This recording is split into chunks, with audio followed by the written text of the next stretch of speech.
Welcome back to my YouTube channel. You remember me, Cheta. So today I'm just gonna tell you guys briefly on why I haven't been uploading anything. As you know, I'm a student. I'm doing my second year in law, so therefore I don't really have the time to go around, find cars and review them. But I do promise to give you guys voiceover videos. Let me know in the comments if you're okay with that, or if you actually prefer me being around the car and telling you guys about the specs and my thoughts. Today I managed to get an X6 from 2016 4.0D, and it's gonna be really brief. I'm not gonna give you guys a long thing. I know you missed me, so I'm gonna make it quick so you guys get to see me and all of that. So let's get to the side. So as you know, the X6 is the X5 version, but just in the coupe shape, meaning that obviously at the back it's gonna be smaller, and we have our wheels which are 20-inch, brake caliber as always. That is a standard procedure. Show you guys how to lock and unlock the car with or without the key. So when you have the key, you simply just open and it will actually open, and then when you close it and you need to lock it, you just tap. It has sensors on all four doors. To the back you can see the BMW L light. It has an M badging inside. It's written BMW, which I don't think you can see unless you're up close, but still looks good. And you can see the shape at the back. It's smaller than the older version that we know, the first ever generation. This is way smaller than that. And if I were to open the boot for you guys, I'm going to show you guys how you can open it, either using the key, which you just press and hold, which is convenient when you have a lot of bags coming back from grocery shopping. This is gonna help. And another way is you can just press the button up here and it should close. Alright, and I'm gonna write the specs for you guys, the size of the boot on the screen. And looking down here, these are the exhaust, and they are real. There we go. They are real, but however, as you know, this is not the last number model. There's a bigger one after this one. Back here's the camera. I'm just gonna have my camera person come closer. There we go. So this camera obviously helps you when you're about to reverse. It helps you, it shows you what you're about to bump into, and also there's a sound that goes doo doo doo doo. There are also different colors on the screen: blue, red, green. And then here at the bottom, here's the rear diffuser and the sensors, which work together with the camera. Okay, so we're gonna get inside and see what this car has for us in store.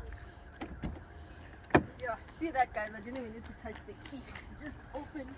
Okay, unfortunately the person who was driving before me is very tall, so I'm far from everything. But I'm gonna just adjust the seat so I can be comfortable. Okay, so we're in the inside, and I also came with a hairstyle switch up from a bun to loose hair, just cause you know.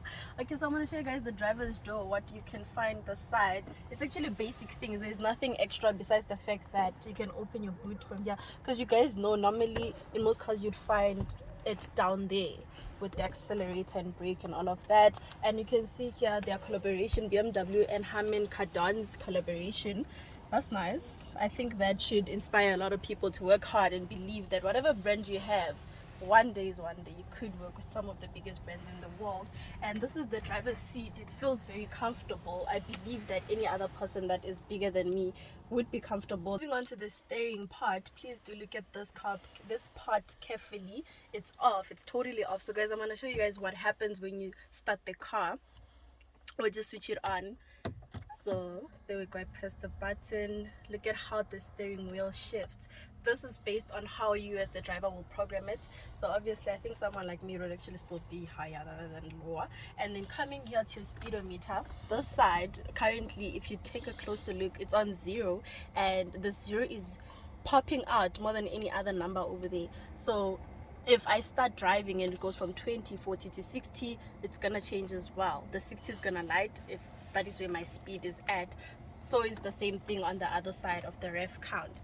And one thing I noticed, I don't know why it's not showing now, but there was a point where I switched it on and it showed me information that normally you would need to go to the infotainment for. It told me I think that's about 11,000 kilometers until it's due for service. So that is very convenient. It's not even going to be like, as a driver I need to disturb myself, look here, look there. So big ups to BMW for that. To the infotainment, which looks like any other, well, most of them, obviously the ones that were released during this time, but I'm gonna go straight to settings because all the other things are basic, your telephone, radio and all of that.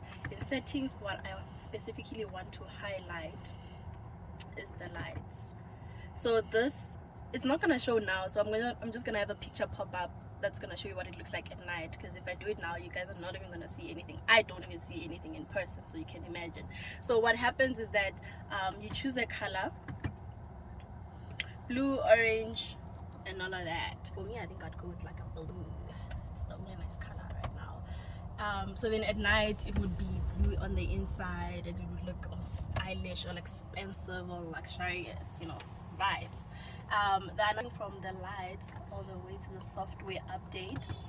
So what happens is that you can update the software by having your phone connected. That way it would have internet connection. And guys, guess what? This car is smart, probably smarter than me, but anyways. So if I were to have someone drive the car and they would change the position of the seat as well as the steering wheel, the car is gonna capture it, that the next time when they do drive it, it's just gonna, you know, be like, so wara boy, I got you, and it's gonna take it back to that position. So obviously you'd have to put in your information. It's not gonna guess, it's you driving. But yes, so that's what's popping the side. All these other things, I'm not really gonna highlight them because I feel they're very basic. I think everybody knows this.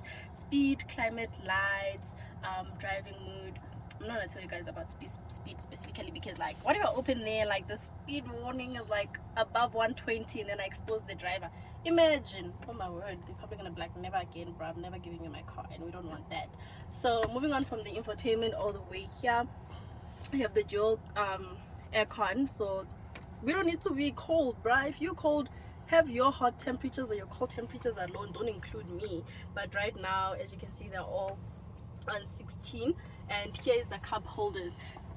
Can we talk about cup holders? How important are cup holders to you? To me, these things are very important. I have seen cars that they look good on the outside, and then when I look at the interior and I see how the cup holders are positioned, I'm like, yeah, no, never mind. This is very important to me. So I like how BM put the cup holders, and in most cars they're always like this. In most BMW cars that I've been in, they are like this.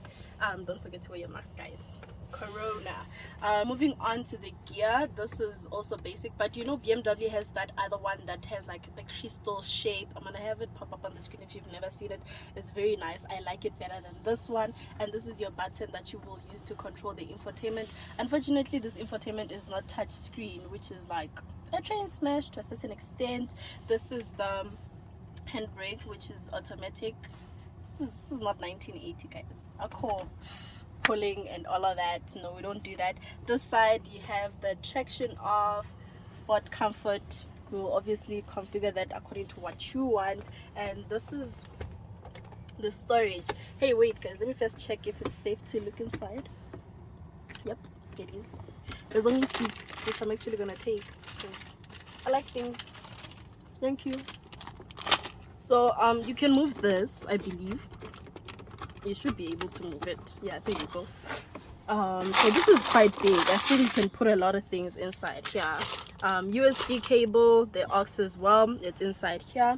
So you put your USB cable, charge your phone or whatever you're using it for, or any other USB basically. And that's about it on the inside. And at the back, let me see how this looks. It's way too small. I want to go to the back and find out how comfortable you can be. So let's go and find out. I've moved from the driver's seat and I'm at the back now. And I actually bumped my head coming in, guys. I'm probably going to have a terrible headache in a few minutes. This is all because the car is a coupe shape. And you can note that with how small the sunroof is compared to the X5, which is the bigger version of it. And I feel that the seats are very small. Like I already said, the owner of the car is tall. So the car seat is configured according to their height, and I'm short, and look at how close my knees are to the seat. So imagine someone way taller than me, what would happen? So this is a train smash when it comes to the back. And besides that, we just have the aircons. There is nothing extra besides this is storage, right? I'm not really sure what you would put here because I feel like you can't put your phone, it would fall. Yeah, no, those are not vibes. And let's talk about the color of the interior. You can see it's just black. Are you really a fan of black interior? I think I've told you guys before, I'm not. Like, I would rather have my car be a cream white, you know, like It must look good. Mangana pirate, I must be like, okay, yeah, I'm here. But black is too ordinary. It's basic. It's what everybody has. And if you know me, you know I'm dramatic, and I don't need that. Okay, so this looks like a seat, right? It looks like a seat. Let me show you guys magic. Boom, boom, cup holders. Ha. Okay, what? Hey. It doesn't stand on its own. Okay, it does. There we go. You'd put your burger there. I'm gonna tell you guys about junk food because I like that. Your Coke, your whatever, any other thing that you need to put. It's obviously not up to standard. I feel like, yeah, no, I was about to bash the car. Never mind, sorry. Okay, so I already rated the car from the inside, but we're gonna go for a quick drive, which obviously I'm gonna get all the enjoyment and you just get to sit there and be like, I wish, hey. But as you know, I'm not the driver. My brother's gonna be doing it on my behalf, so let's get to it. Okay guys, it's been a while. Welcome back. Driving experience of Review My Car SA. So today we're driving off safety first. Today we're driving the X6 4.0D. What I can tell you already is that the car it's a bit lighter than expected. Honestly, it's way lighter than expected.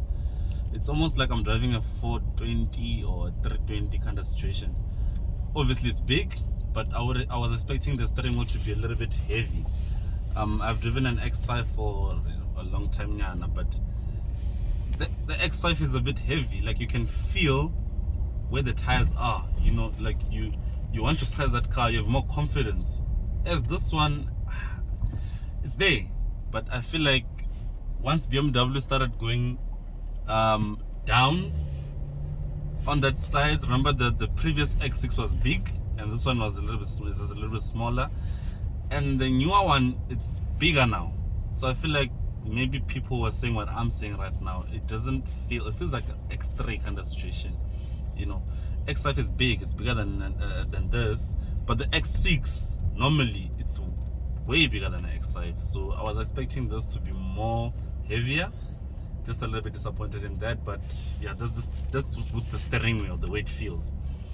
So on the speed, it's a 4.0D. It's a fast car, but it's a diesel, so there's no VORPA. Don't expect that VORPA. So let me just floor it a bit out of this corner. Okay, there was a push a bit. Okay, then we're gonna test the brakes. Quite good, they're quite good. There's dust behind me and I'm on tar road, so that's a good thing.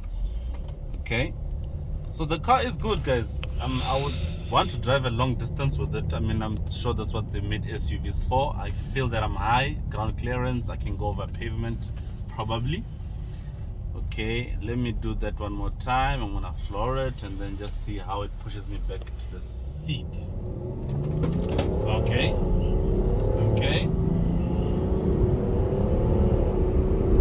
yeah, so it's a bit dramatic in the way that it does things. It's a good thing because there is that leg, which you see when I say let me floor it, I sit a bit up and then it pushes me down after it goes. But it's a good car. Would I buy it? Would I shortlist it maybe?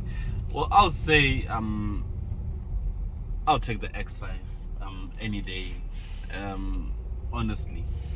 So it's a nice car. I feel like it's more of a ladies' car. It's more of like I have a BMW kind of situation. So with me as a guy, I'd go for the X5. If we're talking about the BMWs, yes, I'll go for the X5. So yeah, that's it, guys. Let's see you on the next car. Hopefully it will be very soon. And don't forget that if you do have a car that you want us to review, please, you can do that. And remember, please subscribe.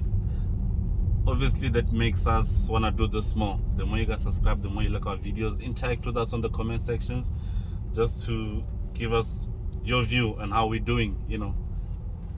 Thank you.